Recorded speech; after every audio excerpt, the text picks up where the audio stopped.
Civil सेवाओं के क्षेत्र में जहां सपनों को आकार दिया जाता है और नियति गढ़ी जाती है, वहां ऐसी कहानियां हैं जो महत्वाकांक्षा की आग को प्रेरित और प्रज्वलित करती हैं। ऐसे ही एक उल्लेखनीय कहानी उदय कृष्ण रेड्डी की है, जिनकी पुलिस कांस्टेबल से सिविल सेवक बनने तक की यात्रा दृढ़ संकल्प, लचीलेपन और अटूट समर्पण का परिणाम है। बैचलर ऑफ आर्ट्स की डिग्री पूरी करने के बाद उदय कृष्ण रेड्डी 2013 में आंध्र प्रदेश पुलिस विभाग में एक कांस्टेबल के रूप में शामिल हुए। ये उनके जीवन में एक महत्वपूर्ण मील का पत्थर साबित हुआ, क्योंकि उन्होंने समुदाय की सेवा और सुरक्षा के लिए समर्पित करियर शुरू किया था।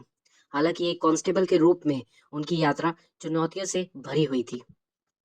2019 में उदय कृष्ण रेड्डी को एक अपमानजनक अनुभव का सामना करना पड़ा, जो उनके जीवन में एक महत्वपूर्ण मोड़ बन गया। उनके सर्कल इंस्पेक्टर ने व्यक्तिगत देश से प्रेरित होकर उन्हें अपने साथी कांस्टेबलों की उपस्थिति में सार्वजनिक रूप से अपमानित किया।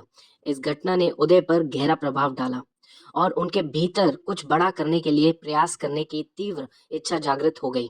कुछ अलग करने और अपने वर्तमान भूमिका की सीमाओं को पार पाने के लिए दृढ़ संकल्पित उदय ने एक कांस्टेबल के पद से इस्तीफा देने का कठिन निर्णय लिया और प्रतिष्ठित सिविल सेवाओं पर अपनी नजर जमाई।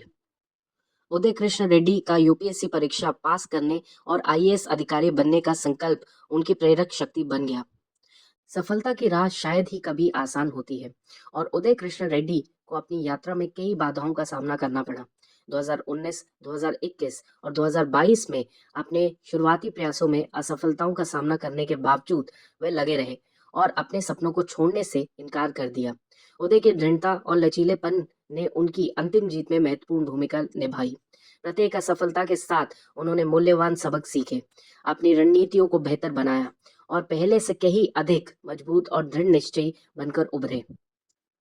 वर्षों की तैयारी, समर्पण और अटूट फोकस के बाद वे 780 के प्रभावशाली ऑल इंडिया रैंक हासिल करके विजयी हुए। इस महत्वपूर्ण उपलब्धि ने न केवल उदय की आकांक्षाओं को पूरा किया, बल्कि देश भर के अनगिनत उम्मीदवारों के लिए प्रेरणा भी बने।